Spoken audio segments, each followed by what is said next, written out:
CSAT या विषयाला अनुसरून थोड्याफार प्रमाणामध्ये चर्चा करतोय. येणाऱ्या राज्यसेवा पूर्व परीक्षेमध्ये सीसॅट या विषयाबद्दल जी काही भीती आहे, ॲक्च्युली मी बऱ्याच माझ्या मित्रांना विचारून पाहिलं की तुम्ही या विषयावरती बोलाल का, तर लेक्चर घ्यायला का वगैरे, तर ते लोक ॲग्री नाही झाले. मग म्हटलं चला थोडंसं आपणच गुगलची मदत घेऊया किंवा जो काही अनुभव असेल तर ह्या सगळ्या गोष्टीतून आपल्याला सीसॅटबद्दल जे काही सांगता येतं.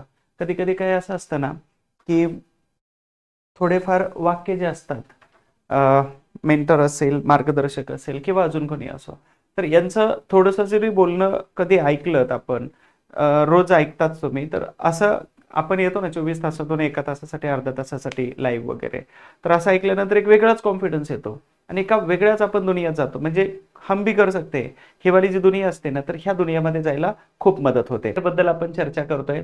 येणाऱ्या अपकमिंग एक्झामसाठी सीसॅट हा जो विषय आहे, तर या विषयाची खूप सारी भीती असते. खरं तर सीसॅट या विषयाकडे दुर्लक्ष केलेलं असतं. त्याचं कारण असं आहे की आपल्याला हा मार्कामध्ये कन्सिडर केला जात नाही. मार्क म्हणजेच पासिंग जे असतात, तर याच्यासाठी कन्सिडर केला जात नाही, म्हणून याच्याकडे दुर्लक्ष केलं जातं. आणि विशेषतः जीएस कडे सर्वात जास्त फोकस. पण जीएस मध्ये 125, 130, 140 मार्क घेतात आणि सीसॅट मध्ये 50 मार्क पडत नाहीत, 66 मार्क पडत नाहीत. त्याच्यामुळे त्याचा रिझल्ट येण्या वाचून राहतो. म्हणूनच इथं आहे की सीसॅट बद्दल जे काही महत्त्वाच्या गोष्टी आहेत, तर ह्या महत्त्वाच्या गोष्टी बघा, तुम्ही अभ्यास करत आहात 100% खरं आहे. परंतु जर नुकतंच आपण जर बघितलं आता की नेमकं सीसॅट मध्ये नेमकं कशावरती फोकस करायला हवा, की नेमकं काय करायला हवं, तर मग याच्यावरती जे काही मुद्दे आहेत, कदाचित हे नवीन असू शकतात, कदाचित ते जुने असू शकतात, कदाचित रिव्हिजन होतं, कदाचित तुम्हाला ह्या नवीन मुद्द्यातून काहीतरी शिकायला मिळतं. म्हणून इथं सीसॅट बद्दल आपण सविस्तरपणे या लेक्चरच्या निमित्ताने चर्चा करणार आहोत. तर सुरुवात करतोय. सीसॅट मध्ये जे काही नवीन फॅक्ट आहेत, सीसॅट मध्ये तुमचा विषय हे लेक्चर ऐकल्यानंतर 100% सोपा होणार आहे. म्हणजे वाटणार आहे थोडंसं, जो लोड येतो ना आपल्याला सीसॅट बद्दलचा, तर तो का असेना पण हलका वाटणार आहे थोडासा. तर नक्की शेवटपर्यंत लेक्चर बघायला विसरू नका. सगळ्यात महत्त्वाची पहिली जी गोष्ट आहे, तर यामध्ये कॉम्प्रेन्शन असतं, लॉजिकल रिजनिंग आहे आणि त्याचबरोबर अनालिटिकल ॲबिलिटी आहे, बेसिक न्यूमरसी विचारतात आणि डिसिजन मेकिंग. याच्यामध्ये बेसिक न्यूमरसी विचारतात म्हणजेच काय, तर बेसिक न्यूमरसी मध्ये काय विचारलं जातं, तर तुम्हाला अभ्यासासाठी गरजेचं असणारं जे काही महत्त्वाचं छोटं मोठं 8वी 10वी पर्यंत जे काही तुम्हाला गणित बुद्धिमत्ता आहे, तर तेवढंच गणिताचा न्यूमरिक पार्ट आता तुम्हाला विचारला जातो. त्याच्यामुळं ह्या बेसिक न्यूमरिक जे आहे, न्यूमरसी, तर याच्यावरचं जे टेन्शन आहे, तर हे मी काढून टाका. त्याचं कारण आहे की इथं असणारे ग्रुप बी आणि ग्रुप सी याच्यामध्ये जे गणित आणि बुद्धिमत्ता किंवा गणित हा जो पार्ट असतो, तर त्याच्यापेक्षा अतिशय साध्या सोप्या लँग्वेजमध्ये साधी सोपी गणित असतात, तुम्ही इझिली सोडवू शकता, पण त्याला टच दिला जातो बुद्धिमत्तेचा, लक्षात ठेवा. म्हणून इथं गणित हा पार्ट जो असतो, तर हा अगदी 0 म्हणायला हरकत नाही, पण बुद्धिमत्ता मात्र जास्त असतं. बुद्धिमत्तेमध्ये काय आहे की डोक्याला ताण दिला जातो जास्त, म्हणजे डोक्यावरती टेन्शन कसं असावं, तर हे सगळं आहे, लक्षात आलं का.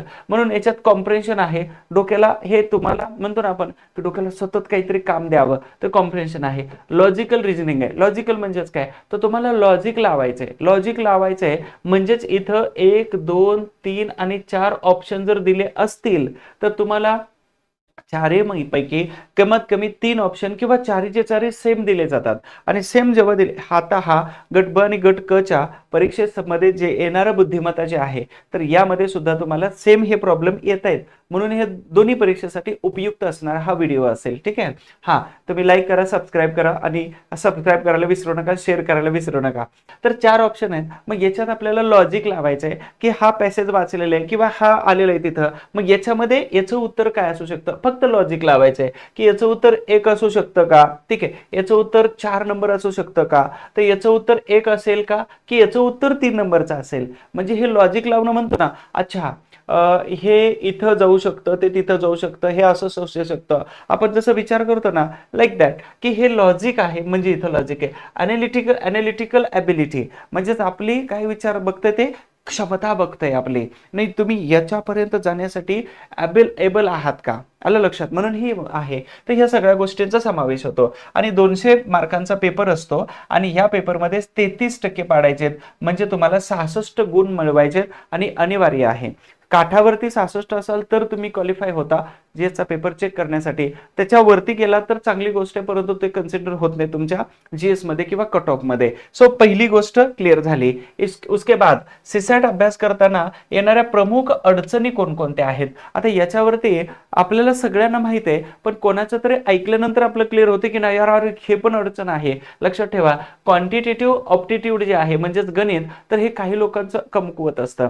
अनेक लोकांचा हा भ्रम आहे की सीसॅट मध्ये गणित आणि बुद्धिमत्ता म्हणजे जेवढं बुद्धिमत्ता आहे तेवढं गणित आहे की काय, आणि पहिल्यांदा बुद्धिमत्तेच्या अगोदर गणित येतं. म्हणजे गणित हा शब्द ऐकला की आपलं अवसानच गळून पडतं. लक्षात आलं का? पण यामध्ये सगळ्यात बेस्ट काय माहितीये का, तर क्वांटिटेटिव्ह ऍप्टिट्यूडचा जो पार्ट आहे तर हा आपला ऑलरेडी कमकुवत असतो. कोणालाच वाटत नाही की 1+1=1 हे करत बसावं.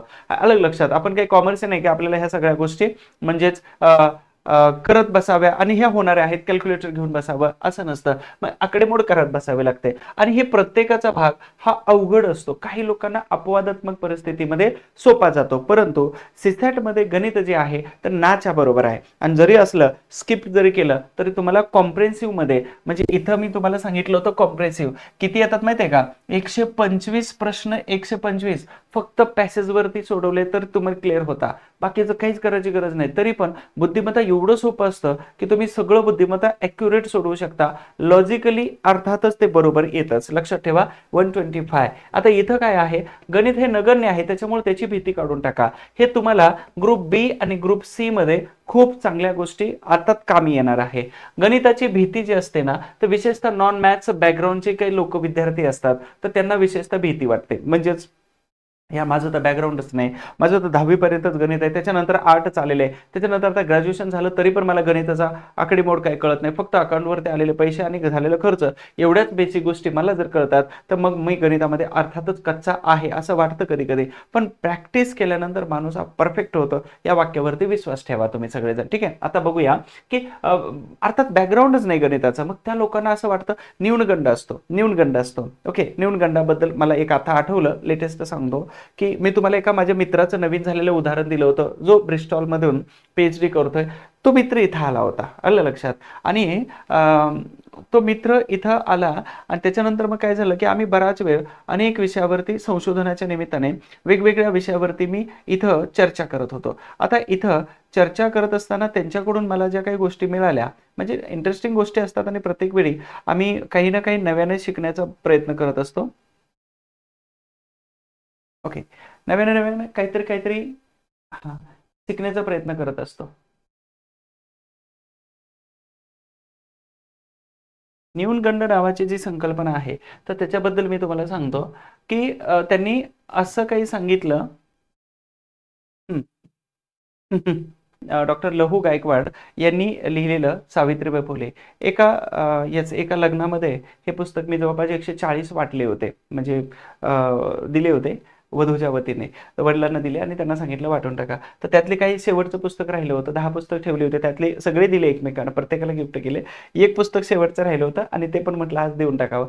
ज्यांच्यामुळे भेट झाली तर त्यांचंच पुस्तक यांना गिफ्ट केलं, ते खूप आनंदित झाले होते. तर यांच्याबरोबर मी बराच वेळ आज चर्चा केली इथंच बसून, आणि नंतर लक्षात आलं त्यांनी सांगितलं की भारतीय लोक केम्ब्रिज असेल, ऑक्सफर्ड असेल, त्याच्यानंतर लंडन स्कूल ऑफ इकॉनॉमिक्स असेल, स्टॅनफोर्ड युनिव्हर्सिटी असेल किंवा नामांकित जेवढे आहेत कोलंबिया, तर ह्या युनिव्हर्सिटीसाठी पात्र आहेत, इलिजिबल आहेत. पण आपल्यामध्ये न्यूनगंड आहे. तो न्यूनगंड कोणता माहिती आहे का, की यार ते खूप मोठे आहे, आपल्यासाठी होणार नाही, ते खूप मोठे आहे. एक उदाहरण सांगतो, आता मी इथं शिकवतोय, मग हे शिकवत असताना बऱ्याच लोकांना असं वाटतं की नाही यार हे खूप खूप मोठं गोंधळ आहे, हा आपल्याला कसं जमेल. मग हे सगळं स्क्रीन आहे, सेटअप आहे, कॅमेरा आहे, हे ओबीएस आहे, हे सगळं लाईव्ह करायचं आहे, परत इथं बरेच गोंधळ आहे, ऍप्लिकेशन घ्या, हे सगळं. पण मी जेव्हा करतो तो खूप सोपं वाटतं. तुम्हाला लोकांना पहिल्यांदा दाखवलं की खूप असं अवघड वाटणार आहे, ठीक आहे, किंवा तुम्ही कल्पना करू शकता तर अवघड आहे. तर इथं खूप सोपं आहे. त्याने सांगितलं की म्हणे भारतीय लोक डिझर्व करतात त्या इन्स्टिट्यूटमध्ये, आणि ते लोक वेलकम करण्यासाठी बसलेले आहेत भारतीय लोकांचा. पण भारतीय लोकांना माहित नाही की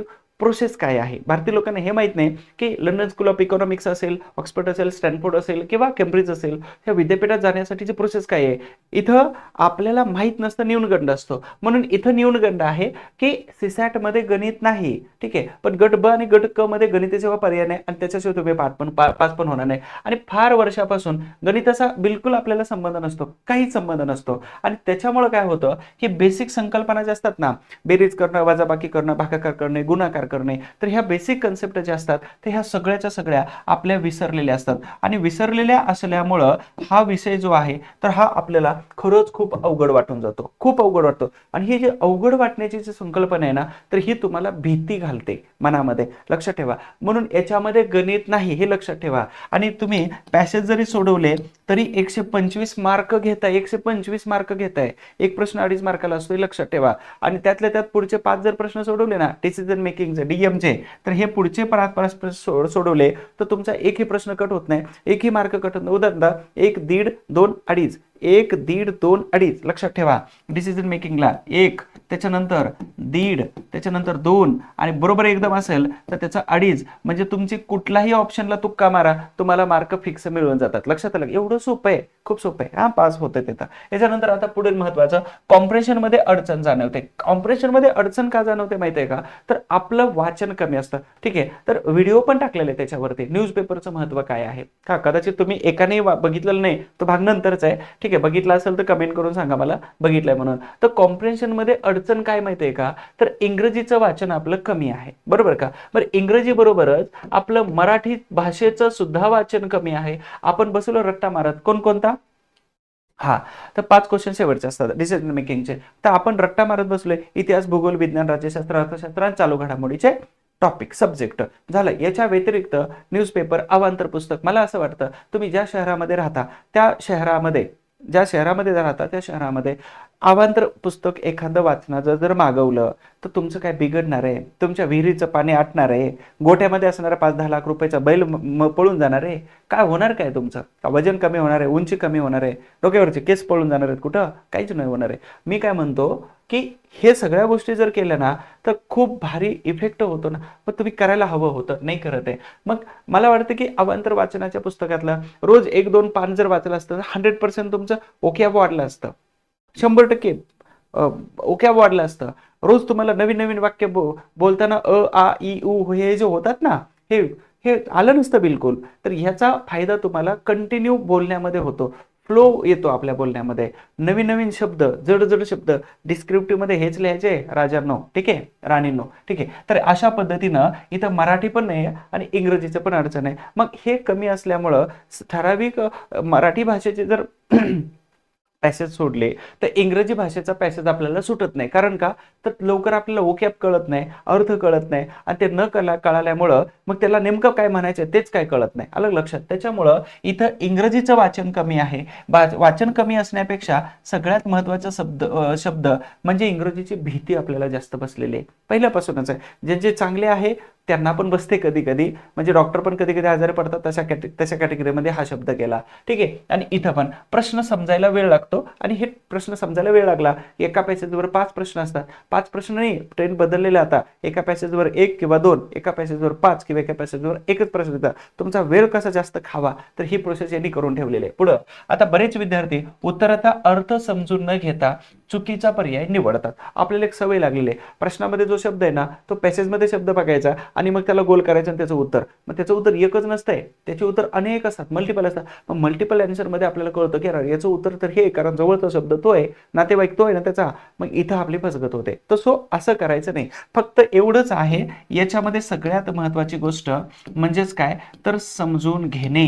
काय म्हटलं मी, समजून घेणे. समजून घेण्यामध्ये 2 कॅटेगरी आहेत, एक मराठी विषयाचा पॅसेज आणि दुसरा आहे इंग्रजी विषयाचा पॅसेज, ठीक आहे. इंग्रजी विषयाचा हे दोन्ही पण पॅसेज व्यवस्थित लँग्वेजने समजून घेतलं तर 100% सांगतो पॅसेज वरती येणारे जेवढे प्रश्न आहेत, तुम्हाला मी म्हणतो इतिहास, भूगोल, विज्ञान, अर्थशास्त्राचे 4च ऑप्शन देतात, पॅसेज देत नाही त्याच्यातून तुम्हाला उत्तर शोधायला. इथं पॅसेज देतात आणि त्याचं उत्तर त्या पॅसेज मधून शोधा. हे जर जमत नसेल तर ओंजळभर पाणी घेऊन त्यात डुबून मेलेलं बरं ना. अलग लक्षात. म्हणजे पॅसेज देतात आणि त्यातून उत्तर लिहायचं आहे. एवढं जर जमत नसेल तर मग करून काय फायदा यार, नाही केलेलं बरे. ठीक आहे, पुढे जाऊया थोडंसं. आता नेक्स्ट, लॉजिकल रिझनिंगची अर्थात आपला सराव कमी होतो. बघा, हा सराव आपला कमी होतो त्याचं कारणच असं आहे की आपण त्याच्याकडे दुर्लक्ष करतो. आपण काय म्हणतो, लेट इट गो, म्हणजेच आपण यूज टू याला पकडलेले की ग्रँटेड धरलेले याला. असं आपल्या आपल्या आयुष्याला पण काही लोकांनी ग्रँटेड धरलेले बरं का, लक्षात ठेवा. आणि जोपर्यंत आपण सिरियस येत नाही या फ्लोमध्ये, तर तोपर्यंत आपल्याला 100% आपले डेडिकेशनने देता येणार नाही. ग्रँटेड कोणाला पकडू द्यायचं नाही, लक्षात ठेवा. ग्रँटेड पकडू द्यायचं नाही, स्पेशल बनायचंय, ब्रँड बनायचंय. आणि असं असेल तरच खूप भारी इफेक्ट होतो त्याचा, अदरवाईज नाही. ठीक आहे, लक्षात ठेवा. परत इथं आता लॉजिकल रिजनिंगची सराव कमी, तर अब्स्ट्रॅक्ट रिजनिंग आहे, पझल्स आहे, सिटिंग अरेंजमेंट आहे. अरे 100% यावर प्रश्न येतोय. ऑब्स्ट्रॅक्ट आहे, पझल्स आहे, सिटिंग अरेंजमेंट, फिक्स प्रश्न आहे या 3 महत्वाच्या घटकावरती. आणि या टॉपिकचा आपला सराव एवढा कमी असतो की भयंकर. मग एकातच अनेक प्रश्न लपलेले असतात. उदाहरणार्थ एकच प्रश्न असतो, काय माहितीये का, ABCDE आणि F, ठीक आहे, हे एकमेकांकडे तोंड करून बसलेले आहेत. वेगवेगळ्या शहरामध्ये राहतात, वेगवेगळे व्यवसाय करतात, वेगवेगळ्या बिल्डिंगमध्ये राहतात. आता हे राहू जाऊ जळो मरो टळो काही हो, पण आपल्या डोक्याला ताप देतात. मग सांगतात याचा व्यवसाय हा आहे आणि ह्याला हे आवडत नाही, हे इकडंच राहतंय आणि हा व्यवसाय करत नाही.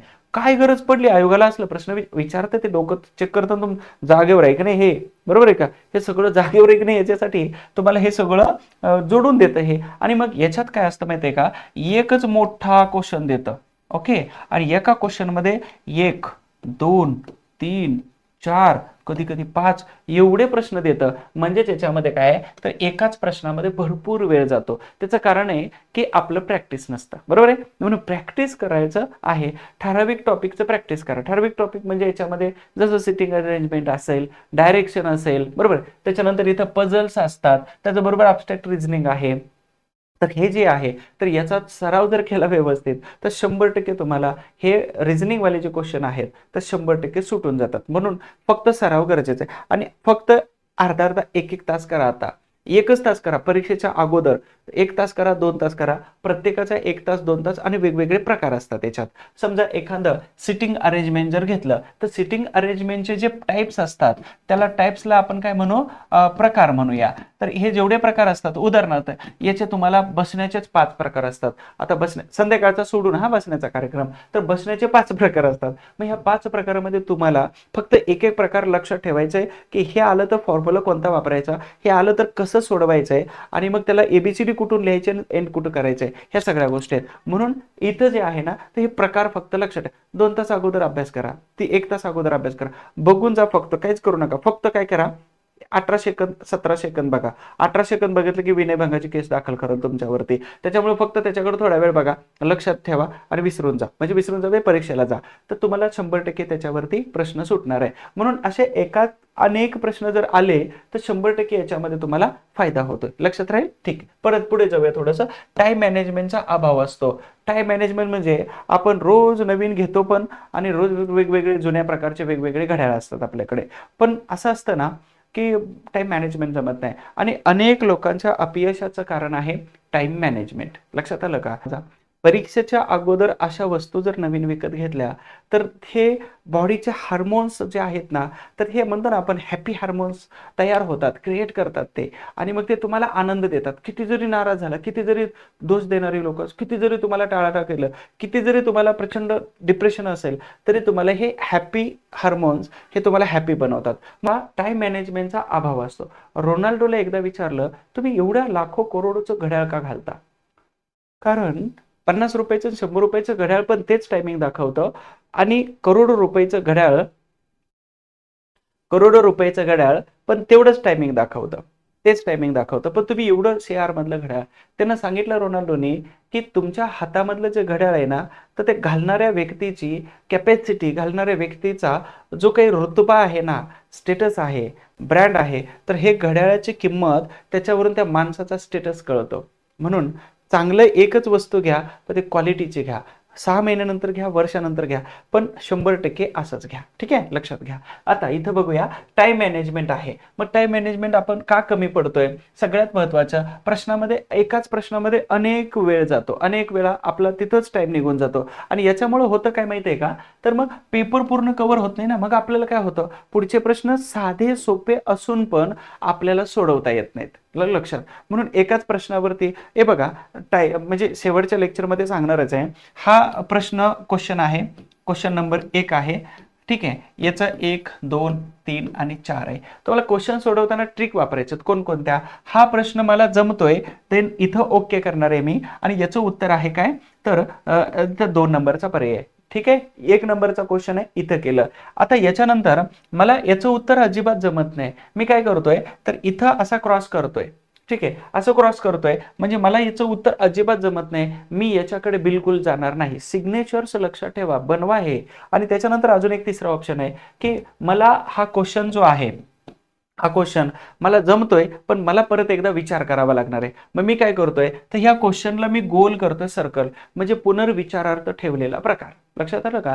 मग याच्यामधून काय होतं, या मारलेल्या क्रॉसवरती तुम्ही परत जाणार आहे का? कारण तुमच्या दिल और दिमाग इसने बताया की ये मुझे नहीं आएगा, हे मला जमणार नाही. मग इथं हे कशाला तुम्ही परत वेळ घालवता? त्याच्यानंतर तुम्ही बरोबर ज्याला केलंय तर तिथं परत विचार करायचीच नाही ना तुम्ही, कारण एकदाच दिल और दिमागने दे दिया तर दे दिया. बरोबर आले, बरोबर आले. पण याच्यावरती तुम्ही नंतर वेळ घालवता ना, तर असे सिग्नेचर्स तुमच्या आतापासूनच लक्षात ठेवा. OMR सीट वगैरे आणून एखादा वेळी तरी तुम्हाला अशा प्रकारचे टेक्निक वापरायचे. ओके, पुढे जाऊया. एकाच प्रश्नामध्ये जास्त वेळ जातो आणि त्याच्यामुळे आपला पुढचा जो प्रश्न आहे, मग पुढचा पेपर कव्हर होत नाही. मग टेन्शन यायला सुरुवात होते, घाम यायला सुरुवात होते, असल्या थंडीमध्ये, असल्या फॅनमध्ये घाम यायला सुरुवात होते. अरे आता काय करायचं, पुढे काय करायचं?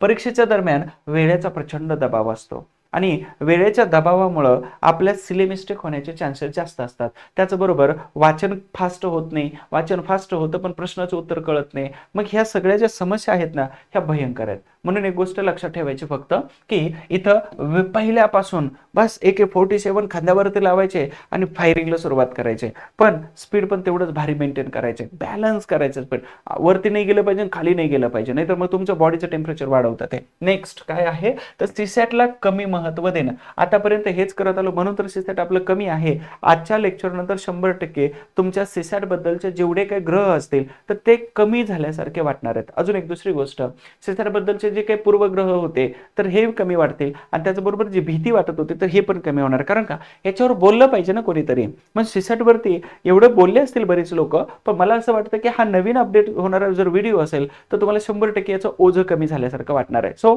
लक्षात ठेवा शेवटपर्यंत. अनेक विद्यार्थी GS वरती फोकस करतात आणि सीसॅटला म्हणतात की बघू शेवटी. बघा, बाद में कुछ नहीं होता. मी म्हणतो ना आपण नंतर बघू, काहीच होत नाही. म्हणून आपण सीसॅटला शेवटच्या क्षणी घेतो आणि त्यावेळी अंडर प्रेशर असतो आपण. आता तुम्ही काही साध्या दबावाखाली असणार आहे, तणावाखाली असणार आहे, हे राहिलं ते राहिलं, हे राहिलं ते राहिलं. जसं अचानक सांगितलं घरच्यांनी की उद्या आपल्याला पिकनिकला जायचंय, मग आपली काय बॅग भरावं, जसे आपली भंबेरी उडते तशा पद्धतीनं सीसॅटच्या बाबतीत होतं. पण सीसॅटला डोकं शांतच लागतं, GSला लागतं शांत, पण त्याच्यात गांधीजी आली की चळवळ आंदोलन होतं. पण इथं मात्र तुम्हाला डोकं शांतच ठेवावं लागतं. 66 मार्कांचा प्रश्न आहे, परंतु हे जिंदगी बदलणारा GSचा पेपर, हा पेपर इथं जर क्वालिफाय झाला नाही तुम्ही, तर मग तो जिंदगी आयुष्य बदलणारा पेपर तुम्हाला तपासू दिला जात नाही. लक्षात ठेवा. आता फक्त क्वालिफाईंग आहे असं समजून घेणं हे दुर्लक्ष करतात लोक, अलग लक्षात. तर हे समजून घेणं आहे, म्हणजे क्वालिफाईंग आहे म्हणून याला आपण म्हणतो ना की आपल्याला खूप सारे लोक ग्रँटेड धरतात. खूप मी पहिलं व्हॉट्सअपला मेसेज टाकायचो पण आता ते बंद केलं का, तर मग लोकांना असं वाटतं की माझ्याकडे खूप जास्त वेळ आहे. नाही, मला असं वाटत होतं की माझ्या मेसेजमुळं काही लोक स्पर्धा परीक्षेची तयारी पूर्ण करायला लागले, माझ्या मेसेजमुळं काही लोकांचा दिवस चांगला जातोय, माझ्या व्हॉट्सअपच्या मेसेजमुळं काही लोक दिवसभर सकारात्मक राहतात, माझ्या मेसेजमुळं, मोटिवेशन मेसेजमुळं. फालतूचे मेसेज करायला मलाही वेळ नाही, तो वाचायला तुम्हालाही वेळ नाही, तसे दिसतं तुमच्या रिप्लायवरून. ठीक आहे, तर माझ्या मेसेजमुळं ह्या लोकांचा मूड फ्रेश राहतो आणि त्या लोकांच्या घरचं आणि आजूबाजूचं वातावरण सुद्धा फ्रेश राहतं. आणि परंतु त्या मेसेजची कदर हे मुलांना नसल्यामुळे मी तो कार्यक्रमच बंद करून टाकला बऱ्याच महिन्यांपासून. कारण का, तर ज्या गोष्टीतून आपल्याला वाटतं की हे व्हायला हवं पण ते होत जर नसेल तर त्याचा फायदा काही नाही. बरोबर आहे का? हां, ठीक आहे. म्हणून अरे, जसं दुर्लक्ष करत होते ना मेसेज काही लोक, तर तशाच पद्धतीने इथं क्वालिफाईंग आहे म्हणून खूप सारी लोक दुर्लक्ष करतात. पण हेच दुर्लक्षितपणा हा तुम्हाला 100% मागं खेचतो. म्हणून सीसॅटला 66% पाडणं खूप मुश्किल आहे, जसं जीएसला 110 110 पाडणं मुश्किल असतं. ठीक आहे, म्हणून अशा पद्धतीनं. ठीक आहे, पुढे आपण बघतोय भीती आणि आत्मविश्वासाचा अभाव. भीती आणि आत्मविश्वासाचा अभाव. भीती काय असते हो? हे मी करू शकतो, हे मी करू शकते, अर्थात हा कॉन्फिडन्स आहे. पण सगळ्यात महत्त्वाचं काय माहिती आहे का, तर आपण स्वतःला अजून एक प्रश्न विचारतो. त्याच्यामध्ये मी कालच्या ॲप्लिकेशनच्या लेक्चरमध्ये तुम्हाला सांगितलं होतं, जेव्हा आपण स्वतःवरती संशय घेतो, आपण स्वतःवरती जेव्हा संशय घेतो, स्वतःवर हा अशा प्रकारचा संशय घेतो की माझ्याच्यानं होणार आहे का, मी करू शकतो का, माझ्याकडून होणार आहे हे प्रकारचे संशय, प्रकारचे जे शब्द आहेत, हे शब्द जर तुमच्यात आले ना, तर तुम्ही जिंदगीत काही करा, किती प्रयत्न करा, जीव तोडून प्रयत्न करा, नाही होणार आहे तुम्ही पास. अलग लक्षात. म्हणून इथं गोष्ट लक्षात ठेवा की मी करू शकतो का, नाही तर हा इथला काका काढून टाका आणि मी करू शकते आणि मी करू शकतो. लक्षात आलं. म्हणून या ठिकाणी इम्पॉसिबल, बरोबर, इम्पॉसिबल, यामध्ये इम्पॉसिबल मध्ये हा इम्पॉसिबल म्हणजे अशक्य जे आहे ना, तर हे अशक्य इम्पॉसिबल जे आहे ना, तर हे इम्पॉसिबल आपल्यासोबत पॉसिबल घेऊन येत आहे. कसं, तर इथं मी काढला होता इथं. ओके, हा म्हणजे पॉसिबल आहे हे सगळं, आय एम पॉसिबल आहे. तर या ठिकाणी असणारा आय एम जर काढला तर इथं तुम्हाला सगळं पॉसिबल आहे. फक्त इथं याच्याकडे बघण्याचा दृष्टिकोन तुमचा बदलला पाहिजे. तुम्हाला, मला आठवतंय आता की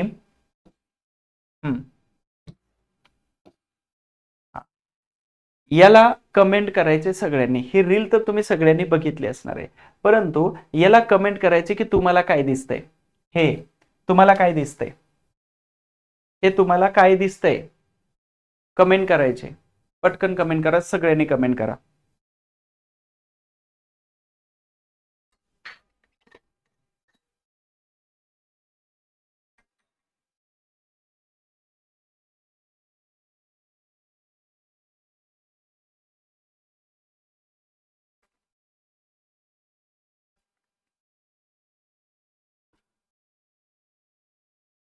काय दिसतंय सांगा. कमेंट करायला पैसे लागत नाही, जीएसटी कालपासून कमी केलेले.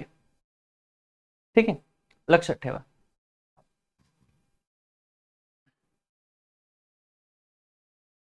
हे बघा, जोपर्यंत याच्या संगतीला दुसरं कोणी येणार नाही, जोपर्यंत याच्या संगतीला दुसरं कोणी येणार नाही, तर तोपर्यंत तुम्हाला याचा अर्थ कळणार नाही. बरोबर आहे का? जोपर्यंत याच्या संगतीला कोणी येणार नाही, तर तोपर्यंत तुम्हाला याचा अर्थ कळणार नाही. मी याला बघत असताना 3 बघितलं, मी याला बघित असताना एम बघितलं, मी याला बघित असताना डब्ल्यू बघितलं, तर मी याला बघित असताना अर्ध बी पण बघितलं.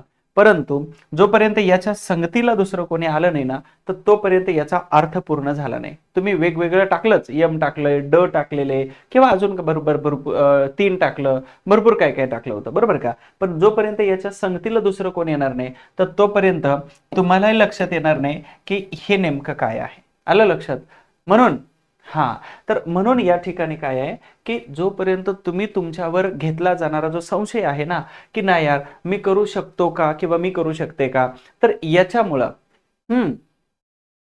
याच्यामुळं आपला रिझल्ट येणार नाही. म्हणून आपल्यावरती संशय जो घेता जातो ना, तर तो संशय कमी करा. आणि मनात सतत प्रश्न येतो की माझ्याकडून होणार आहे की नाही, तर हे सगळं होणार असतंय, फक्त तुमचे प्रयत्न कमी पडतात. बरोबर, 2-3 टेस्ट फसवल्या की संपूर्ण आत्मविश्वास ढाळतो. 2-3 टेस्ट मी तुम्हाला सांगितलं होतं, टेस्ट जर तुमच्या फसल्या ना, म्हणजे काय, तर न बघता, उत्तरं न बघता जर तुम्ही टेस्ट सोडवल्या, झाले असतील बऱ्यापैकी तुम्हाला सगळ्यांना टेस्ट मी सांगितल्या तर वेगवेगळ्या राज्यसेवा पूर्व परीक्षेसाठी. तर जर तुमच्या टेस्ट फसल्या, उत्तरं जर नाही जमले ना, तर तुमचा कॉन्फिडन्स दणक्यात असा खाली येऊन जातो आणि कॉन्फिडन्स जर लूज झाला ना, तर परत जीएस वरती त्याचा परिणाम होतो. म्हणून उत्तरं बघून सोडवा. आलं लक्षात. सो अशा प्रकारे भीती आणि आत्मविश्वास, भीती तर सगळ्यांना असते की माझं सीसॅटचं काय होणार आहे. जे इंजिनिअरिंग बॅकग्राऊंडचे आहेत किंवा ज्यांचं व्यवस्थित जमतं त्यांना, तर त्या लोकांना काहीच अडचण नाही, पण बाकीच्या लोकांसाठी खूप मोठा क्रिटिकल प्रश्न होऊन जातो. याच्यानंतर महत्वाचं टेस्ट स्ट्रॅटेजी ठरलेली नसणं. म्हणजेच काय, तर कोणते प्रश्न अगोदर सोडवायचं हे आपलं पक्क नसतंय, आणि त्याच्यात महत्वाचं आणि कुठं वेळ वाचवायचा हे पण आपलं पक्के नसतं. बरोबर आहे का. काही लोक काय करतात, पहिल्यांदा बुद्धिमत्ता सोडवायला घेतात, काही लोक 75 ते 80 डिसिजन मेकिंगचे क्वेश्चन घेतात, काही लोक पहिल्यांदा पॅसेज सोडवतात, काही लोक पहिल्यांदा इंग्रजीचे पॅसेज सोडवतील. मला असं वाटतं फॉलो करायचं तर नका करू, परंतु मला असं वाटतं की 1 नंबरला जर सुरू केलं तुम्ही तर ते 80 पर्यंत सोडवा. तुम्ही 1 नंबरला जर सुरू केलं तर तुम्ही 100 पर्यंत सोडवा. मध्ये आधे इकडून तिकडून कोणीही घुसायचा प्रयत्न करायचा नाही, अतिक्रमण करायचं नाही. कारण आपलं जे डोकं आहे ना, तर हे सरळ मार्गे म्हणजे एकाला सुरुवात केली की डायरेक्ट 100 पर्यंत नॉनस्टॉप जातं. कारण याला जर तुम्ही वेगवेगळ्या प्रकारचा आडेवेडे जर घ्यायला गेला तर हे काम करणं बंद करतं, ते स्लो मोशन वरती येतं. एखाद्या कॉम्प्युटरवरती किंवा मोबाईलवरती जर तुम्ही जास्त लोड दिला तर बघा तो स्लो होऊन जातो. तशाच पद्धतीनं ही आपली मेमरी आहे शेवटी, नाही निसर्गता भेटलेली आहे, त्याचा कितपत वापर करतोय, किती वापर होतो हे आपल्याला प्रत्येकाला माहित असतं. आणि जो 100% वापर जर केला, कमी मेंदूचं वजन असून सुद्धा अल्बर्ट आइन्स्टाईन हा जगातला सगळ्यात हुशार प्राणी बनतोय, तर आपलं 1350 ते 1400 ग्राम मेंदूचा उपयोग काय, की जर आपण एखादी राज्यसेवा गट किंवा क्लास 3 वाली पोस्ट जर काढत नसेल तर चॅलेंज आहे, काढून दाखवायचं 2025-26 मध्ये. ठीक आहे. तर इथं आपल्याला काय करायचं आहे, एकाला सुरुवात करायची 80 पर्यंत जायचंय, एकाला सुरुवात करायची 100 मध्ये. माझा हा विषय आवडीचा आहे, माझा तो विषय आवडीचा आहे, मला ऐश्वर्या रायच आवडते, मला माधुरी दीक्षितच आवडते, मला सलमान खानच आवडतं, असलं नाही. जो पिक्चर लागलाय तोच बघायचा. डीडी नॅशनल जिंदाबाद. पहिलं रात्री 11 वाजता पिक्चर लागायचा आणि 11 वाजता पण डोळ्यावर रुमाल ओला करून असं रुमालाने पुसून ते डोळे फाटेपर्यंत टीव्हीत बघायचा. आणि टीव्ही पण ब्लॅक अँड व्हाईट म्हणजे त्याच्यामध्ये लाल कलरचा ड्रेस घातला असेल तर ते पांढरा दिसायचं आपल्याला. हे बघितलंय सगळ्यांनी आपण, बरोबर का. जसं लागते तसंच बघायचं. तसं इथे एकाला सुरुवात करायची डायरेक्ट 100ला, अरे झाले का 100, झाले 80 यापर्यंत पोहोचायचं. म्हणून इथं क्रम ठरवायचे. आता पुढे जाऊया थोडंसं. सीसॅटला गांभीर्याने घ्या, परंतु भीतीने नाही. लक्षात आलं. प्रत्येकाच्या मनामध्ये भीती असते की सीसॅटचं काय होणार आहे. आता काही लोकांना जर सोपा जात असेल तर त्यांनी याच्याकडे दुर्लक्ष केलं तर बिलकुल चालेल, पण इथं खूप मोठं गांभीर्याने घेणं गरजेचं असतं. मग अनेक जण जीएस वरती लक्ष केंद्रित करतात आणि सीसॅटकडे दुर्लक्ष करतात, हे झालेलं आहे. आणि अजून एक सगळ्यात महत्वाची गोष्ट की बरीच लोक आपल्यातले असे आहेत, आपल्यातली म्हणजे बरीच लोक हे लेक्चर बघणारे की सीसॅटमुळे रिझल्ट गेलाय, रिव्हिजन नाही करत आहे. जीएस मध्ये भरपूर मार्क मिळाले पण सीसॅट मध्ये नाही. मग सीसॅट कठीण चाललंय, त्यामुळे सिरियस त्याची तयारी करणं खूप गरजेचं आहे. आणि जर व्यवस्थित जर सराव केला ना तर पेपर सीसॅटचा क्लिअर करणं म्हणजेच 66-70 मार्क पाडणं खूप काही अवघड नाही. अर्थात ही कोणत्या प्रकारचं जादूटोणा मंत्र वगैरे काही नाही, किंवा कोणत्या प्रकारचं रॉकेट सायन्स नाही. फक्त सराव हा तुम्हाला सीसॅट मध्ये चांगले मार्क मिळवून देणार आहे. आपण पुढे पाहतोय की स्वतःची पातळी समजून घेतली पाहिजे. आता स्वतःची पातळी समजून घेणं म्हणजेच काय, तर आपल्यासाठी एक टाइम बॉन्ड ठरवून घ्यायचा आहे. एक टाइम मॅनेजमेंटचा पार्ट असतो ना, की एवढ्या वेळेत एवढं झालंच पाहिजे. म्हणजे उदाहरणार्थ सीसॅटसाठी आपल्याला किती तास मिळतात, तर इथं 2 तास मिळतात. 2 तास म्हणजे 120 मिनिट आहेत. आपल्याला 80 प्रश्न आहेत. मग 80 प्रश्न आणि 120 मिनिट जे आहेत, 80 क्वेश्चन 120 मिनिट, तर याचं कॅल्क्युलेशन तुम्ही कधी केलं का. एक उदाहरण सांगतो मी तुम्हाला, हे तुम्ही नंतर कराल. जीएस चे किती क्वेश्चन असतात, तर या ठिकाणी 100 क्वेश्चन असतात आणि त्याच्यासाठी 120 तुम्हाला मिनिट दिले जातात. मग 120 मिनिट आणि 100 क्वेश्चन असतात. मग याच्यामध्ये तुम्हाला एका प्रश्नासाठी किती, तर एका प्रश्नासाठी 145 पासून 2 मिनिटापर्यंतचा वेळ आपल्याला मिळतो साधारणतः. ठीक आहे. मग हे जे कॅल्क्युलेशन आहे जीएसच्या बाबतीमध्ये कमी जास्त थोडंफार होतं. ठीक आहे. एक ढोबळ मानाने कॅल्क्युलेशन करून तुम्हाला दाखवलंय. तर तशाच पद्धतीने इथं सीसॅटच्या एका प्रश्नासाठी, किंवा अजून एक लक्षात ठेवा, तर दुपारी 3 ते 5 अशा प्रकारचा क्वेश्चन असतो, टायमिंग असतो, बरोबर का. मग 3 ते 4 मध्ये आपले किती क्वेश्चन झाले पाहिजेत, तर 3 ते 4 मध्ये आपले 40 क्वेश्चन झाले पाहिजेत. त्याच्यानंतर इथं 4 ते 5 मध्ये आपले पुन्हा एकदा पुढचे 40 क्वेश्चन या ठिकाणी तुमचे झाले पाहिजेत. हे जे टार्गेट आहे ना, हे 15-15 मिनिटाला 20-20 मिनिटाचं टार्गेट आपलं बॉन्ड करून ठेवलं, टाइम बॉन्ड मध्ये असलं पाहिजे. तरच आपल्याला कळतं ना की मी 80च्या स्पीडने गेल्यानंतर माझ्या गावाला जाण्यासाठी मला साधारणतः 4.5 तास लागतात. मी जर 100च्या स्पीडने गेलो तर मला साधारणतः गावाला जाण्यासाठी 3.5 तास लागतील. मी जर अजून एकदा 60च्या स्पीडने जर गेलो तर मला गावी जाण्यासाठी 6 तास लागतील. आणि मग एवढ्या वेळेमध्ये मला रनिंग कव्हर करायचं, मग माझं स्पीड तेवढंच असलं पाहिजे. तसं तुमचं त्या एक्झाम हॉल मधलं तेवढं स्पीड असलं पाहिजे, त्यालाच म्हणतात असं. ठीक आहे, म्हणून इथं एक सीसॅटचा मॉक टेस्ट सोडवा. अर्थात सोडवा म्हणजेच काय, तर त्याला सरावाला घ्या तुम्ही एकदा परीक्षेच्या अगोदर, आणि यातून तुम्हाला लक्षात येईल बघा की कोणत्या भागावर तुमचं वर्चस्व आहे आणि कोणता भाग तुम्हाला अडचणीत आणतो. आता तुमचं वर्चस्व असणं हा शब्द लय भारी आहे. का बरं, तर तुमचं वर्चस्व असणारा जो एरिया आहे, तुमचा हँड आहे ना त्याच्यामध्ये, तर त्याच्यातले मार्क नाही गेले पाहिजे आणि विदिन अ सेकंड तुमचा तो क्वेश्चन सोडवला पाहिजे. त्यातला वाचलेला जो वेळ आहे ना टाइम मॅनेजमेंट मधला, तर तो वाचलेला वेळ पुढच्या एखाद्या कंटेंटमध्ये घालवायचा आहे. आय होप्स तुम्हाला ह्या व्हिडिओचा 100% फायदा होतो का नाही कमेंट मध्ये सांगा. ठीक आहे, यानंतर उदाहरणार्थ काही जणांकडून कॉम्प्रेशन चांगलं होतं आणि क्वांटिटेटिव्ह ऍप्टिट्यूड जे आहे तर याला प्रचंड अडकून राहतात, ते लाईक स्पीड ब्रेकर सारखं हे काम करतं. तर काही जण याला हे सोपं जातं आणि ते स्पीड ब्रेकर सारखं काम करतं, कोणतं कॉम्प्रेशन समजत नाही या ठिकाणी. मग अशा सिच्युएशन मध्ये तुम्हाला काय करायचंय, तर टाइम मॅनेजमेंट पहिल्यापासून तुम्हाला व्यवस्थित करायचं. ठीक आहे, यानंतर आपण पुढील महत्वाचं आहे टाइम मॅनेजमेंटचा सराव कसा करायला पाहिजे. काही वेळा पेपर असतो ना, तर तो अर्थात वेळ खूप कमी पडतो. त्याचं कारण आहे की पहिल्यापासूनच आपण अगदी स्लो मोशन मध्ये काम करतो, बरोबर का. मग स्लो मोशन वरती काम केल्यानंतर काय होतं,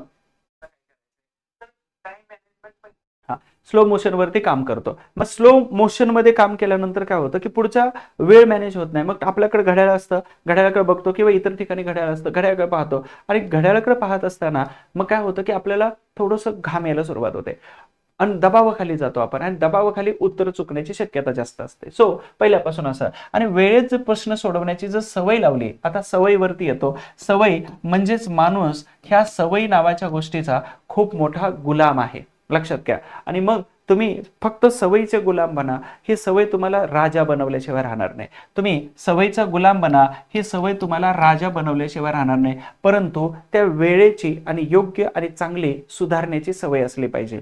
प्रत्येक वेळी आपल्याला काहीतरी आपल्यामध्ये चेंज करायचं आहे याची पण आपल्याला सवय असायला पाहिजे. तरच तुम्हाला हा राजा होण्याचा मार्ग नाही, राजमार्ग, राजपथ मिळतो. नसेल तर मग हा गुलामाचा, इथं गुलाम आणि गुलामगिरीमध्ये तुम्हाला घेऊन जाण्याला ही वेळ कारणीभूत ठरते. लक्षात आलं का. म्हणून इथं गोष्ट लक्षात ठेवायची की तुम्हाला ह्या ज्या सगळ्या गोष्टी आहेत हे करत असताना तुम्हाला वेळेचं भान असलंच पाहिजे. आणि जर वेळेचं भान जर नसेल तर मग कदाचित तुमचा जो मार्ग आहे तर हा खूपच खडतर होऊन जातो, लक्षात ठेवा. म्हणून इथं तुम्हाला वेळेचं महत्व, वेळ आणि त्याचबरोबर ह्या ज्या गोष्टी आहेत सगळ्या, तर ह्या व्यवस्थित मेंटेन करता आल्या पाहिजेत. तुमच्यावर आलेला परीक्षेच्या अगोदरचा दबाव कमी करण्याचा प्रयत्न करतोय. तुमच्यामध्ये जो कमी होणारा आत्मविश्वास जो आहे हा सुद्धा मी वाढवण्याचा प्रयत्न करतोय, आणि मला अपेक्षा आहे की नक्कीच ह्या लेक्चरचा तुम्हाला फायदा होणार आहे. ठीक आहे, बघूया. कॉम्प्रेशन किंवा लॉजिकल रिजनिंग जे आहे तर यामध्ये वेळ जातो, लक्षात ठेवा. हे दोन घटक आहेत का, कॉम्प्रेशन आणि लॉजिकल रिजनिंग, तर हे वेळ घेऊ आहेत. म्हणून आतापासूनच बाजूला कुठेतरी लिहून ठेवलं असेल तुम्ही पेनाने की बाबा ह्या गोष्टी जर वेळ घेणाऱ्या आहेत तर मी याच्यावरती पहिल्यापासून अटॅक करणार आहे. मला माहित आहे की ह्या रस्त्याने गेल्यानंतर खूप सारं ट्रॅफिक आहे, मग हा रस्ता मी दुर्लक्षित करतोय, दुसऱ्या रस्ता पर्याय वापरतोय. हे मला माहित आहे की ह्या गोष्टी वेळ घेणार आहेत, ह्या रस्त्यावर जात असताना माझी गाडी ह्या फास्टच असायला पाहिजे. ठीक आहे, याच्यानंतर ध्येयावरती फोकस ठेवायचा आहे, भीतीवरती नाही. खूप महत्वाची गोष्ट आहे. स्वतःला जर मोटिवेट करत राहिला ना तुम्ही सतत की मी हम कर सकते, मैं कर सकतो, आय कॅन डू इट, ह्या सगळ्या ज्या गोष्टी आहेत ना तर ह्याच तुम्हाला परीक्षेला तारतात. म्हणून इथं सगळ्यात महत्वाची एक गोष्ट होते बघा, कोणती सगळ्यात महत्वाची गोष्ट, हे पहिल्यापासून आपण या गोष्टीवरती बोलत होतो की तुम्हाला फोकस कशावर करायचंय, तर ध्येयावरती फोकस करायचंय, ना की भीतीवरती फोकस करायचंय. आणि जोपर्यंत आपल्या ध्येयावरती फोकस राहतो तर तोपर्यंत भीती जी आहे तर ह्याचं मार्केट डाऊन होतं, कमी होतं. आणि मार्केट याचं जर डाऊन झालं तर ही भीती तुम्हाला कुठल्याच प्रकारचा अडथळा आणत नाही. परंतु तुमचा थोडा जरी आत्मविश्वास कमी झाला तर मग फटकन तिथं म्हणजे आपल्या फाईट ब्लड सेल जे आहेत WBC जर कमी झाल्या तर WBC कमी झाल्या की मग इथं रोग प्रतिकारक शक्ती कमी झाली, रोग प्रतिकारक शक्ती कमी झाली की तुम्हाला वेगवेगळे रोग, संसर्गजन्य रोग असेल किंवा अजून कोणतेही, तर ते अटॅक करतात. आणि त्या पेशी ज्या आहेत पॉवरफुल असतात, कारण सैनिकी पेशी कमी झाल्या ना तिथल्या, म्हणून WBC कमी झाली की मग आपल्याला आपलं बॉडी पूर्ण व्हायब्रेट होऊन जाते. तशाच पद्धतीनं इथं ध्येय, आत्मविश्वास आणि तुमची इच्छाशक्ती आणि त्याचबरोबर तुमच्यामध्ये असणारा जो कॉन्फिडन्स जो आहे हा कमी झाला की 100% भीतीनं तिथं राज्य केलं, आणि भीतीनं राज्य केलं की त्याच्यानंतर तुमचा पेपर सुटणं खूप मुश्किल जातं. आय होप्स तुम्हाला कळतंय मी जे काय म्हणतोय ते. तर इथं भीती भीती कधीच अडथळा असतो, म्हणजे भीती कधीच अडथळा असतो, अर्थात ही प्रेरणा नाही. भीतीचं एक वैशिष्ट्य आहे, ती कधीच प्रेरणा बनू शकत नाही.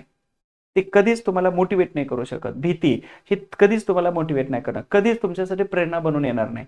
भीती ही तुमचा स्पीड ब्रेकरच बनणार आहे, अडथळाच बनणार आहे, हे लक्षात ठेवायचं आहे. देन उसके बाद दररोज थोडं थोडं करून का असेना, पण तुमचा आत्मविश्वास वाढला पाहिजे. आता दररोज म्हणण्याची वेळ नाही, प्रत्येक तासाला, प्रत्येक मिनिटाला, प्रत्येक अर्ध्या तासाला, प्रत्येक क्षणाला तुम्हाला थोडं थोडं का असेना पण एक कॉन्फिडन्स वाढवायचं आहे. थोडं थोडं मला असं वाटतं की अचानक एवढा मोठा कॉन्फिडन्स वाढवण्यापेक्षा अचानक तुम्ही विकास दिव्यकीर्ती सरांचं एक लेक्चर बघितलं, अचानक विश्वास नांगरे पाटील साहेबांचा एक व्हिडिओ बघितला, अचानक तुम्ही तुकाराम मुंडे साहेबांचा एक व्हिडिओ बघितला, अचानक तुम्ही सचिन गुळिग यांचा एक व्हिडिओ बघितला आणि मग व्हिडिओ पाहिल्यानंतर तुम्हाला असं वाटलं की नाही यार, आता माझ्या अंगामध्ये असा मोटिवेशनचं खूप मोठे मोटिवेशनवाले असे खूप मोठी स्फूर्तीला झालेलो आहे, मी स्फूर्तीली झालेली आहे आणि मग आता मला काही संकट येणार नाही आणि मी खूप काही करू शकतो, खूप काही करू शकते, असं नाही. तर हे स्टेप बाय स्टेप थोडं थोडं आलं पाहिजे, बरोबर.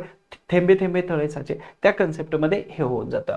आता पूर्वी अपयशी आलेल्यानंतर म्हणजे आलेलंच असतं आणि याच्यानंतर आपण काय करतो, ते सीसॅटकडे थोडंसं बघण्याचा एक दृष्टिकोन बदलतो. मग कधी कधी जीएस कडे दुर्लक्ष होतं, सीसॅटकडे बघतो, कधी कधी सीसॅटमुळे जीएस कडे दुर्लक्ष, जीएसमुळे सीसॅटकडे दुर्लक्ष, हे कन्सेप्ट असतात. आणि कारण अर्थातच येत आहे की पूर्वी अपयशी झालेल्यांमध्येही नंतर सीसॅट क्लिअर करणारे खूप सारे आहेत, कारण त्यांनी काय केलेले आहे की सीसॅटच्या बाबतीमध्ये हार मानलेली नाही. म्हणून इथं गोष्ट लक्षात ठेवायची आहे की पूर्वीचा पेपर कसा झाला मॅटर करत नाही, पण त्या पेपरमध्ये काय काय आलं होतं, मला चुका दुरुस्त करता येऊ शकतात का. आणि म्हणूनच अजून एक माझी फिलॉसॉफी अशी सांगते बघा, जर तुम्ही चुकामधून जर काही शिकत नसाल किंवा चुकामधून जर तुम्हाला काही सुधारता आलेलं नसेल तर 100% तुमची चूक जी आहे ते वाया गेली म्हणायचं. म्हणून ही जी चूक आहे तर ह्या चुकीला कधीच वाया घालवायचं नाही, वाया घालवायचे नाही, लक्षात ठेवा. चुकीला वाया घालवायचं नाही, त्याच्यातून शिकून घ्यायचं. कारण चूक जी आहे ना तर ती आपल्या सोबत येताना सुधारणा घेऊन येते. कसली भारी फिलॉसॉफी आज येते बघा. भीती जी आहे हा स्पीड ब्रेकर बनतं, तर चूक जी आहे ते आपल्यासोबत सुधारणा घेऊन येतं की चूक झालेली आहे, झाल्यानंतर त्याच्यावर विचार नाही करायचा, झालेली आहे कशी झाली विषय संपला, परत ही चूक दुरुस्तच करण्यासाठीचा प्रयत्न झाला पाहिजे. म्हणून ही चूक जी आहे तर ही सुधारणा घेऊन येतं, सुधारला तर चांगली गोष्ट आहे. म्हणून चूक वाया घालवायची नाही. म्हणतो ना आपण की एखादा जर आपण बाण मारला किंवा एखादा गोल जर केला परीक्षेमध्ये OMR सीट वरती, तर तो गोल वाया नाही गेला पाहिजे. कारण का 0.25 ने रिझल्ट केलेल्यांना विचारा की एका गोलची किंमत किती आहे. म्हणून इथे लक्षात ठेवायचंय, चूक वाया घालवायची नाही. देन नंतर भाषेचा अडथळा दूर करा. ऍक्च्युली आपल्याला लँग्वेज ही एक माध्यम आहे, लँग्वेज एक माध्यम आहे. खूप साऱ्या लोकांना इंग्रजी भाषेबद्दल माझ्यासहित खूप साऱ्या लोकांना असा भ्रम आहे की मला जमत नाही, माझ्याकडून होणार नाही किंवा मी नाही करू शकत, हे भ्रम आहेत. पण तुम्ही 2-3 महिने जर कंटिन्यू शिकला ना तर तुम्ही मास्टर बनता त्याच्यातलं. हे आता कळतंय, पण वेळ गेली चालली निघून, आता त्यावेळी कळत असतं प्रत्येकाला. म्हणून इथं आहे की इंग्रजीचं कॉम्प्रेशन जे आहे तर जास्त समजत नाही आणि मराठीमध्ये आपल्याला अर्थातच त्याचा सराव करावा लागतो, पण तो सरावाला आपण कमी पडतो पाठीमागं सांगितल्याप्रमाणे. म्हणून इंग्रजीचं वाचन आपण 100% वाढवलं पाहिजे होतं, परंतु आता वेळ नाही. मग आता काय केलं पाहिजे, तर आता जे तुम्हाला 1-2 पॅसेज सोडवता येऊ शकतात तेवढं सोडवा. करंटमध्ये 2 न्यूजपेपर रोज वाचा, तुम्हाला 100% सीसॅटमध्ये फायदा होणार आहे. आणि जर नाही फायदा झाला ना तर मला मेसेज करून सांगा, जर तुम्ही सांगितलेली टेक्निक नाही वापरता आली आणि वापरली पण मला फायदा नाही झाला. होऊ शकत नाही असं. 10 वर्ष विनाकारण याच्यात नाही गेलेले, अनुभव सांगतो हा खूप साऱ्या गोष्टी. म्हणून काल मी तुम्हाला एक मेसेज पाठवला होता की मोठ्या लोकांसोबत तुम्हाला खूप काही नाही शिकता आलं तर अनुभवातून खूप साऱ्या गोष्टी त्यांच्या संगतीत राहून, संपर्कात राहून हे शिकता येऊ शकतात. तो कदाचित तुमच्या आयुष्यासाठी पूरक ठरू शकतात. ठीक आहे, म्हणून इथं महत्वाचं आहे. तर हिंदू इंडियन एक्सप्रेस वगैरे तुम्ही वाचत, शब्दसंग्रह आणि वाचन गती सुधारायला वेळ द्या.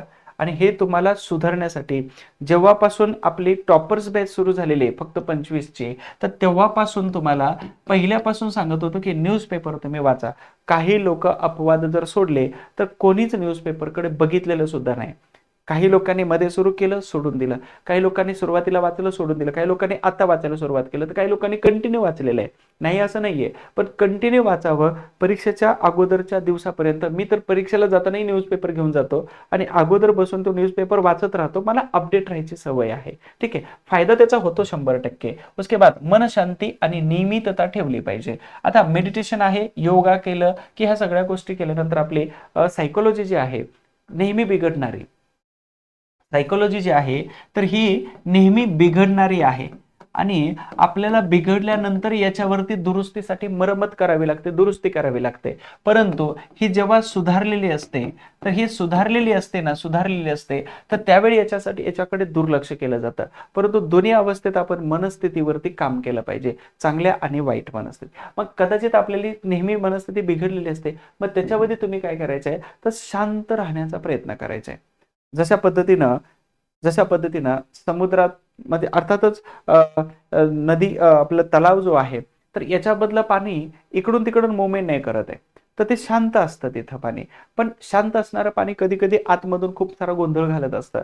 तर अशाच पद्धतीनं आतमधून जो गोंधळ आहे तो शांत केला की मग ऑटोमॅटिक वरचा जो पार्ट आहे तो पण शांत राहतो. म्हणून मेडिटेशन करा, श्वासावरती नियंत्रण मिळवण्याचा प्रयत्न करा. 10-15 मिनिटं स्वतःला वेळ द्या, काढा स्वतःला वेळ. ठीक आहे, याच्यानंतर दररोज थोडीशी प्रगती ही दीर्घकालीन यशाची गुरुकिल्ली. लय भारी सुविचार आहे. रोज थोडंसंच प्रयत्न करा. पण आता राज्यसेवा पूर्वपरीक्षा खूप कमी कालावधीवरती आलेली आणि गट ब गट क ज्या पूर्वपरीक्षा आहेत तर या पण आपल्याला गणित बुद्धिमत्ता मुख्यालय आहे तसं तर कमी कालावधी आहे. तर कमी कालावधी जर असेल तर तुम्हाला थोडंसं प्रवाहामध्ये राहण्याची खूप गरज आहे. याच्यानंतर आपण शेवटी स्वतःवरती विश्वास ठेवलाच पाहिजे. सीसॅट म्हणजे शत्रू नाही, एक संधी आहे आणि तुम्ही तुमचं सर्वस्व दिलं की ती तुमच्या बाजूने झुकते. जशा पद्धतीचा सीसॅट आहे तर तशाच पद्धतीनं इथं जीएसच्या बद्दल सुद्धा हेच स्टेटमेंट लागू होतं. प्रत्येक विषय जो आहे ना तर हा प्रत्येक विषय तुमचा काही शत्रू नाही. कोणत्याही विषयाबद्दल तुमचं वैरत्व नाही. कोणताही विषय हा तुम्हाला फेल करण्यासाठी तयार झालेला नाही. कोणताही प्रश्न तुम्हाला नापास व्हावं, तुमचं आयुष्य उद्ध्वस्त व्हावं आणि तुम्ही आयुष्यामध्ये काहीच नाही करावं आणि जगाने तुम्हाला नावं ठेवावं, घरच्यांनी तुम्हाला हकलून द्यावं आणि नाईलाजानं नको असणाऱ्या व्यक्तींबरोबर तुमचं लग्न लावून द्यावं, ह्या सगळ्या गोष्टी ज्या आहेत ह्या असं अजिबात कोणत्या सब्जेक्टला वाटत नाही. विषय तुमच्याबद्दल कधीच वाईट चितत नाही. विषय तुमच्याबद्दल कधीच वाईट विचार करत नाही. तो विचार जो करता ना तो तुम्ही त्या विषयाबद्दल वाईट विचार करता की हा विषय मला अवघड जातो, तो विषय मला खूपच कठीण जातो, त्या विषयाचे प्रश्न सुटत नाही. तुम्ही वेळ तर देऊन बघा. नात्याची एक सगळ्यात महत्वाची गोष्ट सांगू तुम्हाला, नातं म्हणजे रिलेशन. तर रिलेशन हे वेळ मागतं आणि वेळ दिलेलं नातं जे असतं ना ते हे चिरकाल टिकतं. नाईलाजानं काही लोकांना वेळ देता येत नाही, तो भाग वेगळा आहे. पण बॉन्डिंग जर असेल आणि अंडरस्टँडिंग जर असेल ना तर हे 100% जातं. पण जशा पद्धतीनं कधी कधी तुक्का बरोबर पण असतो, चुकीचा पण लागतो. ठीक आहे, तर इथं सगळ्यात महत्वाचं आहे की तुम्ही सर्वस्व दिलंय का? तुम्हाला काय अधिकार आहे? तुम्हाला काय अधिकार आहे की तुम्ही 10 रुपये देवाला चढवता आणि सांगता की 1 लाख रुपये मला दे, मला श्रीमंत कर, मला करोडपती बनव. तुम्ही लाच देताय, 10 रुपये देताय आणि मला म्हणते त्या देवाला सांगताय की मला लखपती बनव, मला करोडपती बनव. हे काय प्रकार आहे? म्हणजे तुम्ही सर्वस्व दिलंय का? करोडो रुपये दान करा, करोडो रुपये येण्याची पण क्षमता असू शकते कदाचित. मी म्हणत नाही तुम्हाला कुठल्या देवाधर्माला दान करा, करू नका. गरजवंत आहे ना, रस्त्यावरती एखादा भुकेला असेल तर त्याला खाऊ घाला. मला बरेच लोक नोट्स मागतात व्हॉट्सअपवरती, टेलिग्रामवरती. मी नोट्स आहे असेच पाठवून देतो त्यांना. नोट्स पाठवल्यानंतर किंवा नोट्सच्या अगोदर मला एक मेसेज करतात, सर ह्या नोट्स किती रुपयाला आहेत? मी त्यांना सरळ एक मेसेज टाकतो की या नोट्सची किंमत तुम्ही पे करू शकत नाही, तरी पण सांगा म्हणे. मी म्हणतो पाठवतो, नंतर याच्यावरती आपल्याला बोलता येतं. एवढं मेसेज नाही करत आहे, पण पाठवतो आणि थंब करतो. त्याच्यानंतर सांगतो किती रुपये पे करायचे. तर त्यांना त्यावेळी मुलगा असो मुलगी असो तर त्यावेळी त्यांना माझा मेसेज जातो की रस्त्याने जाताना आज जर कोणी भुकेलेलं आणि गरजू जर दिसलं ना तर त्याला खाऊ पिऊ घालायचं, ही माझ्या नोट्सची किंमत आहे. आता हे बोलून मी काही त्याचं मन जिंकण्याचा प्रयत्न करत नाही, पण अचानक काही वर्ष पूर्वी सुचलेली गोष्ट आहे. म्हणून अर्थातच सर्वस्व दिलंय का? नाही देते. म्हणून देवाला पैसे अर्पण करण्याच्या ऐवजी तुम्ही गरजवंतांना करा. मी संत गाडगे बाबा यांच्या विचारांचा पाईक आहे, मी त्यांना मानतो. मानतो कशामुळं, तर एका दगड म्हणजे अर्थातच हातोडा आणि चिन्नी घेणाऱ्या माणसाने रस्त्यावरच्या दगडाला देव पण आणलं आणि रस्त्यावरचा दगड एकदाच मंदिरात गेला तर तो देव बनला हजारो वर्षांपर्यंत, आणि 1000 वेळा मंदिरात गेलेला माणूस जो आहे ना तो माणूस नाही बनलेला. लक्षात ठेवा. आणि म्हणूनच मला वाटतं की संत गाडगेबाबा म्हणायचे की यार मंदिरात देव नाहीये, तुम्हाला माणसात देव सापडेल, माणसाची सेवा करा. तर इथं तुम्ही सर्वस्व दिलंय का? नाही दिलं. एमपीएससीचं पण असंच आहे ना, सर्वस्व द्या, तुम्ही अर्पण करा. एमपीएससी तुम्हाला डीसी डीवायएसपी ची माळ तुमच्या गळ्यात घातल्याशिवाय राहणार नाही. लक्षात ठेवा. सर्वस्व द्यायचा प्रयत्न करा आणि हे सगळं झुकेल तुमच्या बाजूने. बरोबर आहे. तुमच्या कष्टामध्ये आणि तुमच्या कष्टामध्ये आणि तुमच्या प्रयत्नामध्ये जर दम असेल ना, तर दम म्हणजे आपण प्रयत्न सर्वस्व जर देण्याची क्षमता असेल, दम असेल, तर 100% सक्सेस मिळतं. आणि आपण शेवटाकडे जातोय. तो शेवट कोणता आहे? तर दररोज एक लहान उद्दिष्ट ठेवा आणि ते पूर्ण करा. त्याचा आनंद साजरा करा. लक्षात ठेवा, तुमचा आनंद साजरा करण्यासाठी जगाकडे वेळ नाही, जवळच्या नातेवाईकांकडे वेळ नाही, आणि तुम्ही ज्यांना तुमचं म्हणता ना तर त्यांनाही तुमच्याकडे लक्ष देण्यासाठी वेळ नाही. कोणी असो, कितीही जवळचा असो, कितीही लांबचा असो, वेळ नाही त्याला. म्हणून इथं आहे की दररोज एक छोटं छोटं टार्गेट ध्येय लक्षात ठेवा, ते कंप्लीट करा आणि स्वतःलाच काय करा, चीअर करा.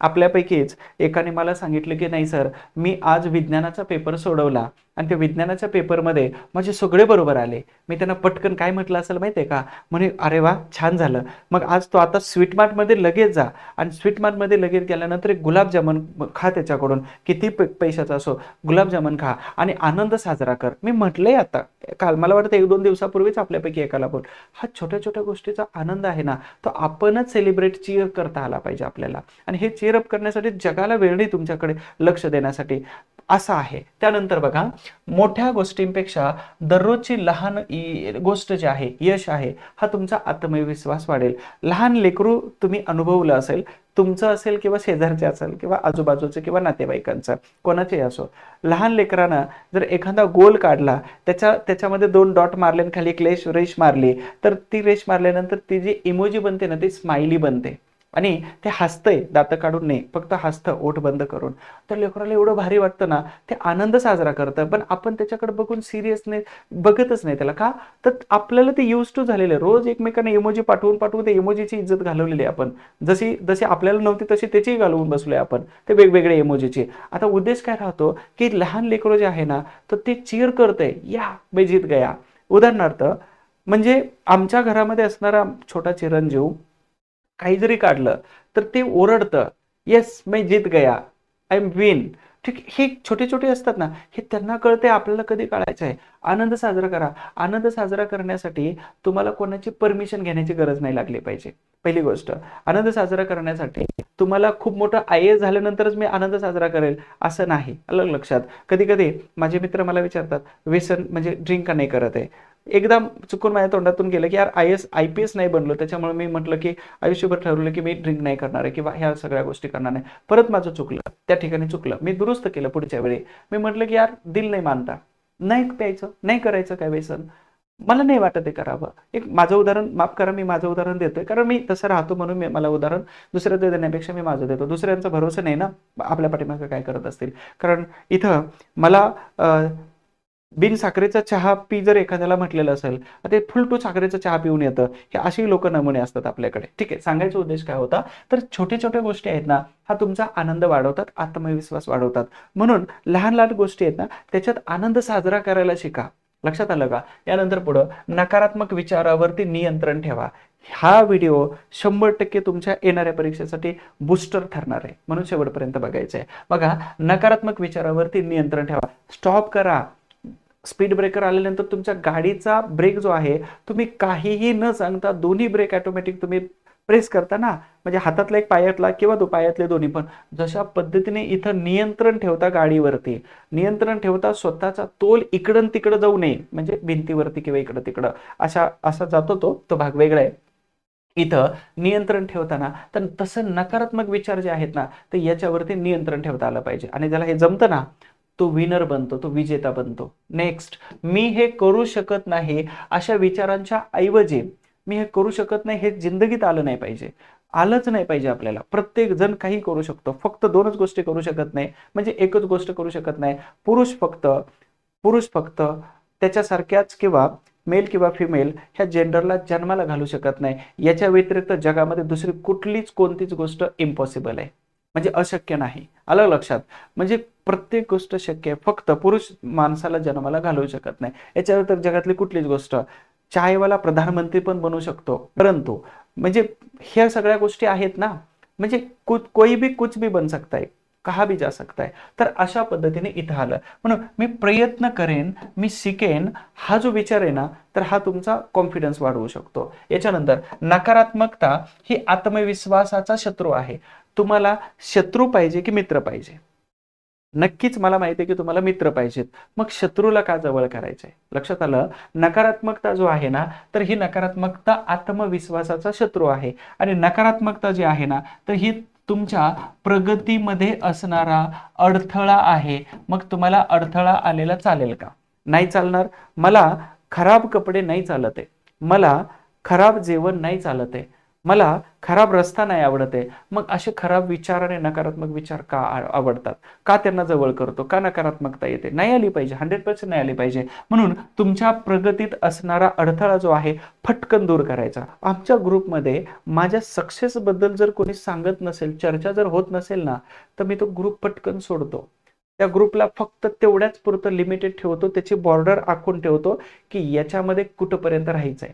आलं लक्षात? यांच्यासोबत कुठंपर्यंत थांबायचंय आणि किती वेळ द्यायचा आहे, हे माझे पॅरामीटर ठरलेले असतात.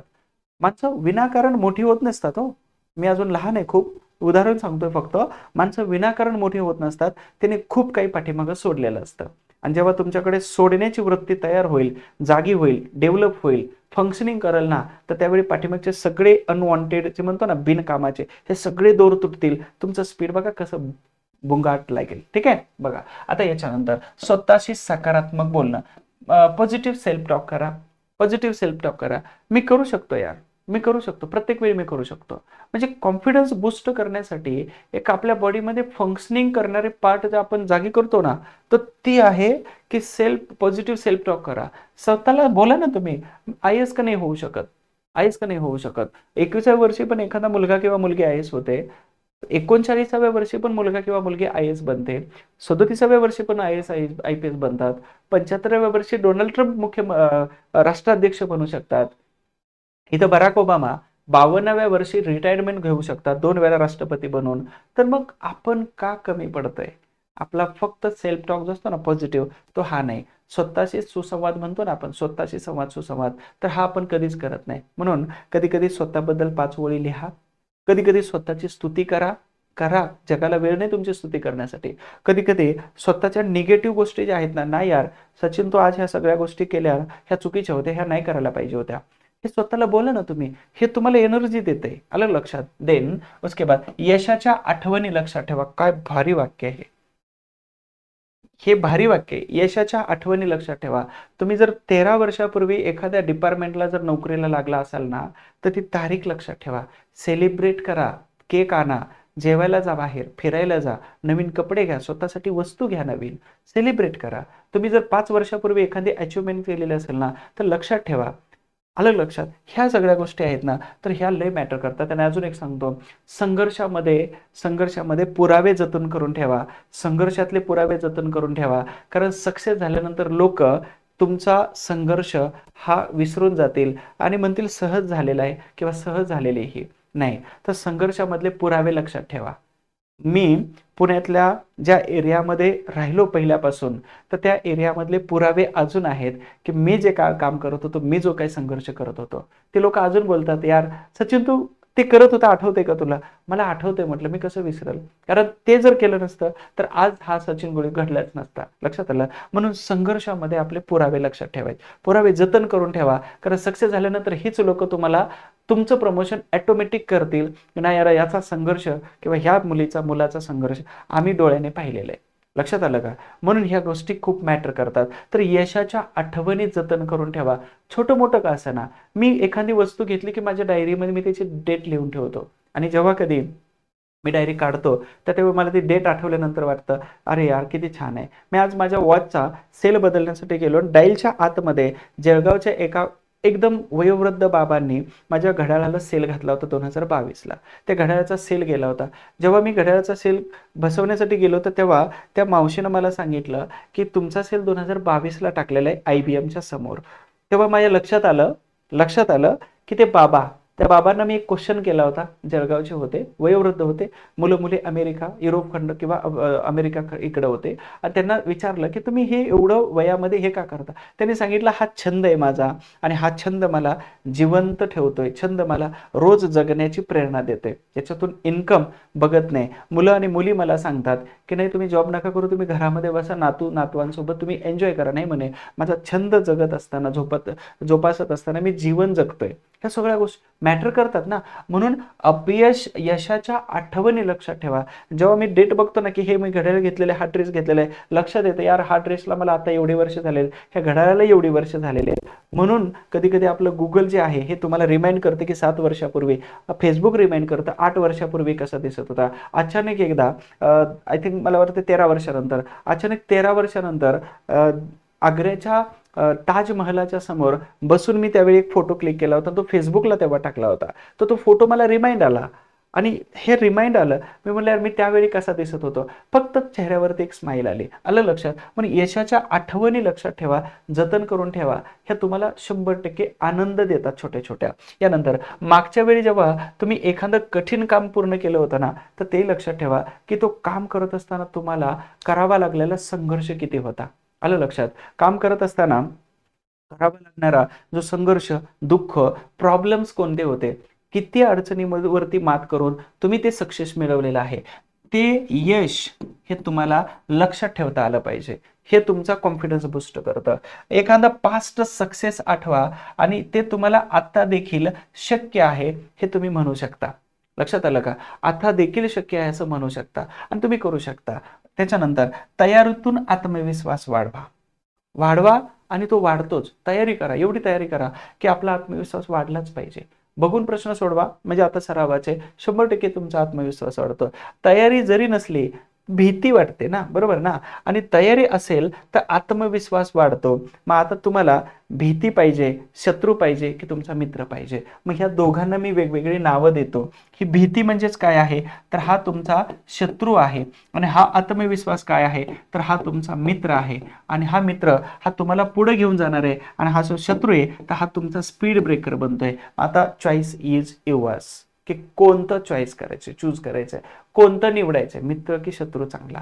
म्हणून ज्या सर्कलमध्ये राहतोय, ज्या ज्या लोकांमध्ये राहताय, ज्यांच्या संपर्कात आहे, ते तर तुमच्या सक्सेस बद्दल एकही मिनिट, एकही सेकंद जर बोलत नसतील तर लगेच सोडून द्या, कारण ते तुमच्या आयुष्याला जाणारे नसतात. आलं लक्षात. म्हणून मी जेव्हापासून शिकवायला सुरुवात केली आणि जेव्हापासून मुलांना माझा मोबाईल नंबर द्यायला सुरुवात केली, कारण माझा असिस्टंट मीच असल्यामुळं माझा जो दोन्ही नंबर आहे तर मीच ऑपरेट करतो. आणि मग त्याच्यामुळं मला मी तेव्हापासून निगेटिव्ह कोणालाच बोललो नाही. भलेही एखाद्याचा 10 स्कोर आलाय, मला माहिती आहे की 55चा कट ऑफ लागतोय, त्याला पण मेसेज असतो की बी पॉझिटिव्ह, प्रयत्न चांगले कर, सोडू नको, फक्त तू करू शकतो. एवढे शब्द बोलल्यानंतर त्याला जे अपयशाचं डिप्रेशन मध्ये असतो ना, तो 100% निघून जातो. ते म्हणतो सर तुम्हीच फक्त, भारी वाटते आम्हाला. आलं लक्षात. त्याच्यानंतर अभ्यासात सराव वाढवा.